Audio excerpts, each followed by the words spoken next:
Greetings from the other side of your bedroom door. You may remember me as the human who once sustained your existence with 3 a.m. bottles, dinosaur-shaped chicken nuggets, and that one night when you projectile vomited all over me at Target, and I still hugged you. I hope this message finds you well, possibly not entangled in your own headphone cords or suffocating under a suspicious pile of laundry that may or may not be sentient by now. I write to you today, not as your parent, but as a humble, broken soul, begging for something I never thought I'd have to beg for: your attention to the basic chores you agreed to do 6 months ago in exchange for the illusion of freedom. Let me be clear. I love you. Deeply. Unconditionally. Even when you blast TikToks at full volume while I'm on a Zoom call with my boss. Even when you use every dish in the kitchen to make a bowl of cereal. Even when you somehow manage to sweat through your socks without ever moving. That love is immovable.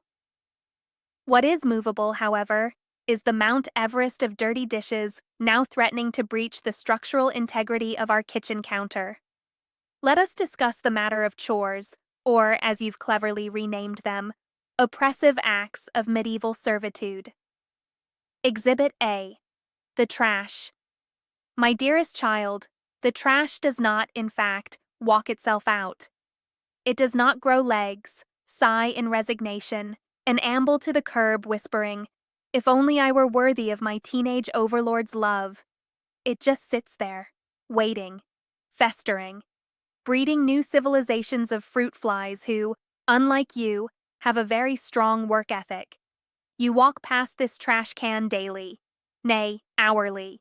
You open it, drop in a wrapper, and then, here comes the plot twist, you leave it, full, overflowing.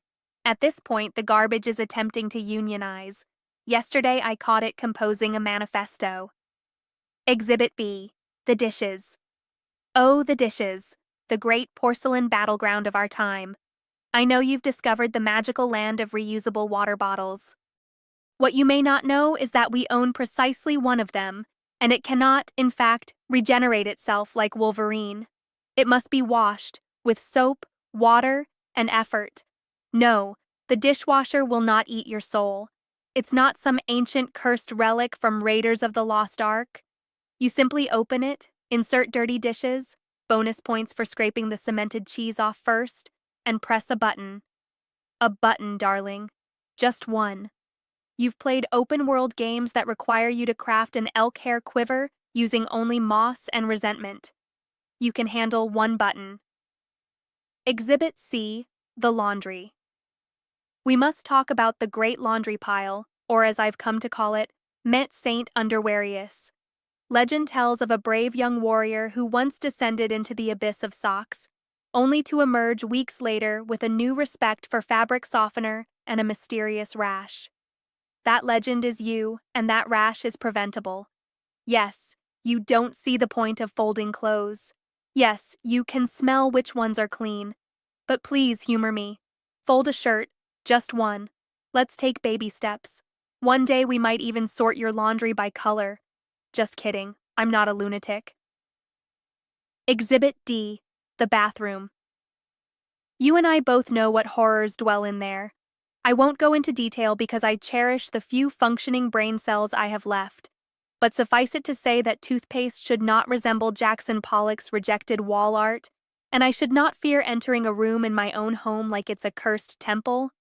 Windex is your friend. Toilet cleaner is your sidekick. The plunger is, well, the plunger is an ancient relic of unknown power. Use it wisely.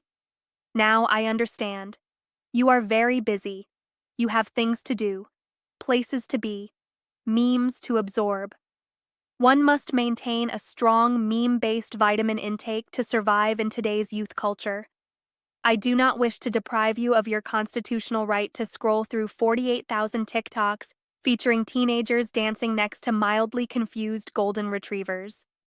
But let's break down your schedule. 10 a.m. Wake up, complain it's too early, 10 until 12. Stare at phone, consider getting up, 12 until 1. Eat everything in the house except vegetables, 3 until 6. Game with people named things like Snipe Lord and Button Muncher, 6 until 7. Shower, albeit optional. 7 until 11. Argue that it's too late to do chores. 11 until 3 a.m. Continue gaming, now fueled by cereal eaten directly from the box. I see your struggle. I empathize. But somewhere between eating toast at a 45-degree angle and asking Alexa how many times the sun explodes, you could spare 3 minutes to put away your laundry. Let me be real. This message is not just a plea.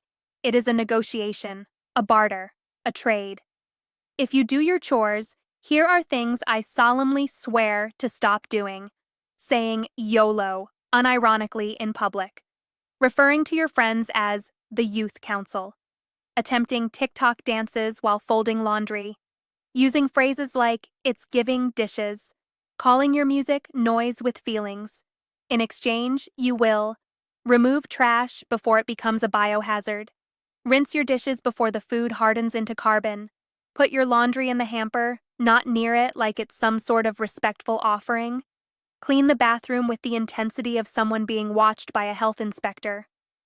Let me put it another way. Imagine this house is a spaceship.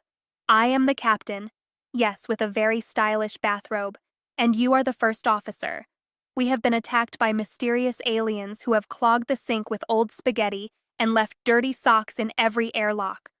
Our survival depends on you taking immediate action. Or picture this as a fantasy quest. I'm the wizard, again, the bathrobe, and I have entrusted you with a mighty burden. The mop of destiny, the gloves of cleansing, and the spray bottle of mildly pleasant lemon-scented doom. Your objective? Vanquish the evil forces of mess and reclaim the kingdom of sanitaria. Final thoughts. Before you scroll past this entirely. You are a good kid, a smart kid. I know that under the layers of teen sarcasm, mysterious hoodie stench, and dramatic sighing, lives a responsible young adult who is fully capable of using a sponge. This is not about control. This is not about asserting dominance through Lysol. This is about life and survival, and not letting the dog eat another sock that may or may not have been alive. So, I beg you, in the name of all things holy and Febreze scented, take out the trash, do your chores, be the hero this house needs. And if you ignore this message, I will send another one, longer, with glitter, and I will post it on your social media, on your birthday, with a baby picture. That's all. This message is sent with love, pride, and mild desperation. P.S. There is literally a banana in your room that has evolved into a new species. Please deal with that before the United Nations gets involved.